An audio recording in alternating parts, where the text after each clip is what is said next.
నమస్తే, welcome back to my channel Moksha's Oman diaries. So finally we reach to airport అండి. So మేము stroller కూడా carry చేసుకున్నాం, ఎందుకంటే మా పాపని అందులో పెట్టడానికి తనకి కంఫర్ట్ ఉంటుంది, మాకు కూడా కంఫర్ట్ ఉంటుంది.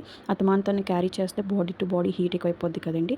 సో జర్నీలో మనం కొంచెం కంఫర్టబుల్గా సేఫ్టీగా చూసుకోవాలంటే స్టోలర్ ఈజ్ ద బెస్ట్ ఆప్షన్ అని మేము అనుకున్నాం. సో అది కూడా క్యారీ చేసుకొని ఇలా మేము ఎయిర్పోర్ట్లో మా ఫ్లైట్ డీటెయిల్స్ అన్ని వన్స్ అగైన్ అని చెక్ చేసుకొని నేను లగేజ్ అండ్ బోర్డింగ్ అన్నీ చూసుకుంటున్నాను. ఎయిర్పోర్ట్కి వచ్చాం కాబట్టి ఇప్పుడు రిలాక్స్గా ఉండొచ్చు ఫ్లైట్ అరైవ్ అయ్యేంత వరకు. సో మేమైతే ఇప్పుడు ఫుడ్ ఆర్డర్ ఇచ్చుకుందాం అనుకున్నాం.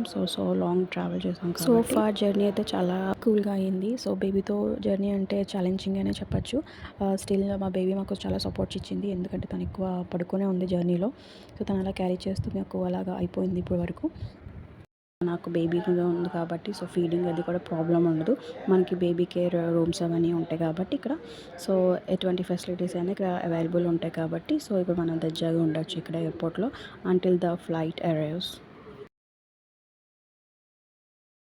ఇది ఇక్కడ బేబీస్కి అండి, కిడ్స్కి వాళ్ళకి టాయ్స్ అవి ఎవరైనా కొనుక్కోవాలంటే ఇక్కడ ఎయిర్పోర్ట్లో అవైలబుల్గా ఉంటాయి. ఇక్కడ స్టోరీ టెల్లింగ్ బుక్స్ ఇవన్నీ కూడా.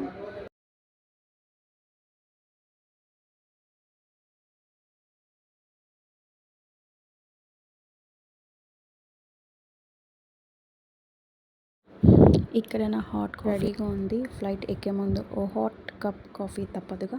ఇది మస్కట్ ఇంటర్నేషనల్ ఎయిర్పోర్ట్, ఒమాన్లో ద మోస్ట్ ఇంపార్టెంట్ ఎయిర్పోర్ట్. ఇది ఎంటర్ అయిన వెంటనే మీకు క్లాసీగా పీస్ఫుల్గా ఒక వైబ్ వస్తుంది, చాలా బాగుంటుంది, నీట్గా ఉంటుంది. ఇక్కడ ఎక్కడ చూసినా సరే organised lighting or interior designs అన్నీ కూడా బాగుంటాయి, ఇంటర్నేషనల్ స్టాండర్డ్లో ఉంటాయి అన్నమాట, చాలా బాగుంటాయి.